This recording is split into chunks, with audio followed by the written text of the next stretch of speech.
une liste de 7 personnes, 4 qui viennent des pontonniers. Est-ce qu'on peut parler de communautarisme? Non, je ne pense pas parce que comme dit dans le passé, en fait, on se connaissait déjà, certes, mais on n'a pas du tout eu l'occasion de vraiment travailler ensemble. Là, on s'est retrouvés autour d'un projet qui nous intéressait vraiment tous les quatre. Et l'essentiel, c'est vraiment ce qu'on a envie de faire pour le futur et pas forcément notre passé, puisque notre but avec le B2, c'est d'inclure tout le monde et de faire les choses pour les autres. Donc en voyant les liens avec le B2 actuel et votre liste, est-ce qu'on pourrait parler de népotisme? La question, s'il te plaît. Népotisme. Népotisme. Donc en voyant les liens avec le B2 actuel et votre liste, est-ce qu'on pourrait parler de népotisme? Népotisme, tout à fait. Alors je pense pas. Justement, on est des potes, ils nous ont pas du tout soutenus pendant la campagne. Ils nous ont pas du tout aidés, on n'a pas eu de soutien. Vous n'êtes pas du tout parrain-marraine?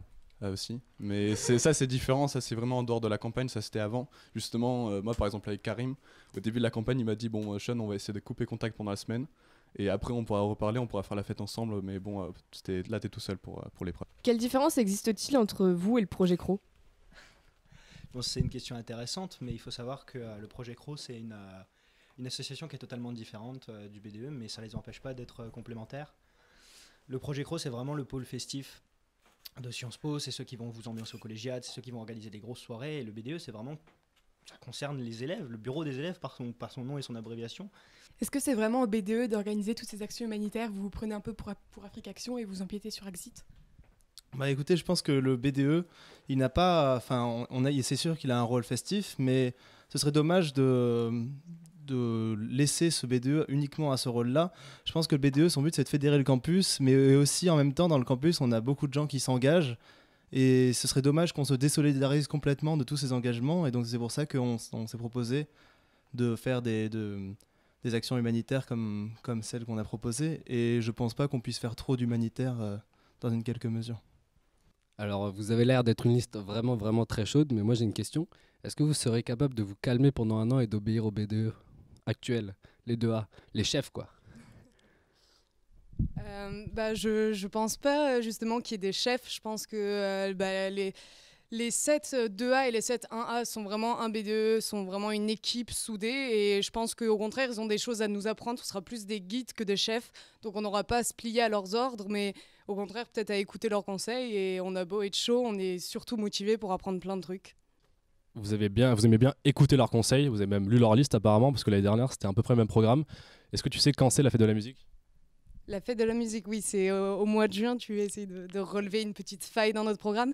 C'est vrai que c'est un événement qu'on veut faire parce que c'est une idée qu'on a eue pour mener une action en partenariat avec le pôle musique, avec le projet Co-Musique. Mais c'est pas forcément obligé qu'on fasse ça le jour J, ou en tout cas, ce sera pas sur le campus. Parce que tu sais quand c'est qu'on est en vacances à la fin de l'année ou...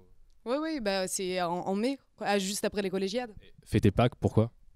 Mais fêtez pas que c'est pas la fête au sens chrétien du terme, c'est juste organiser une grosse chasse aux œufs dans tout le campus, histoire de faire un truc tous ensemble, et ça peut être marrant, c'est comme un grand cache-cache, quoi.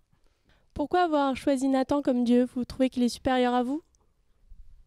Alors absolument pas, c'était sur un souci d'esthétique parce qu'on avait on avait la fibre de la bonne image et on s'est dit que pour représenter Dieu, il fallait quelqu'un d'assez musclé en fait, et c'est tout simplement esthétique parce qu'on avait vraiment envie de rendre un film qui rendait très très bien. On avait voilà, c'était vraiment dans un souci d'esthétique, et je pense que Nathan a très bien rempli son rôle. En tout cas, on s'est beaucoup amusé avec lui et c'était super. Je veux juste revenir sur les propositions. À part en fait les fêtes qui existent déjà, vous savez quoi? On a des partenariats avec les projets co, notamment avec le pôle jazz, le projet musique.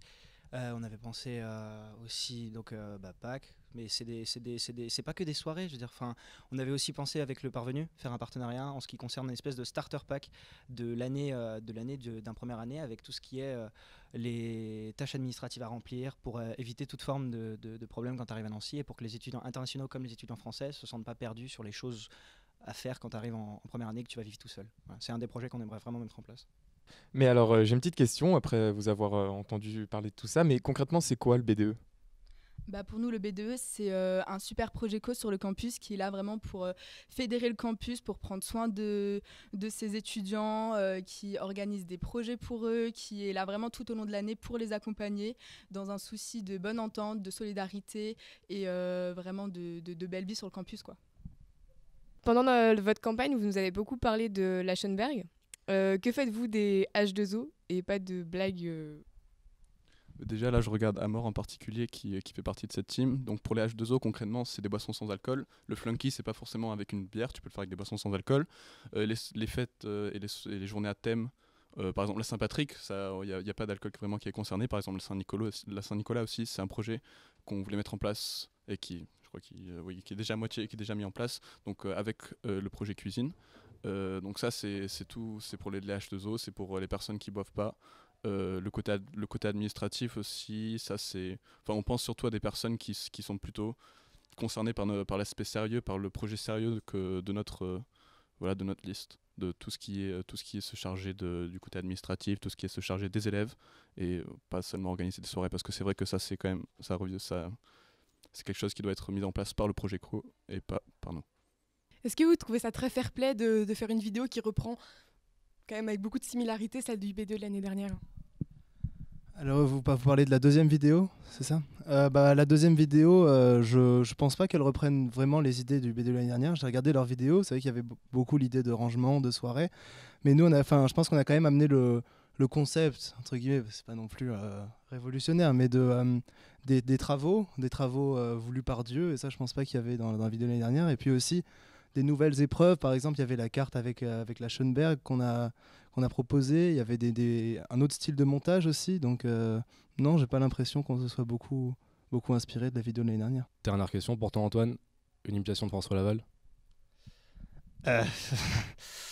Disons que c'est pas vraiment le moment. Désolé.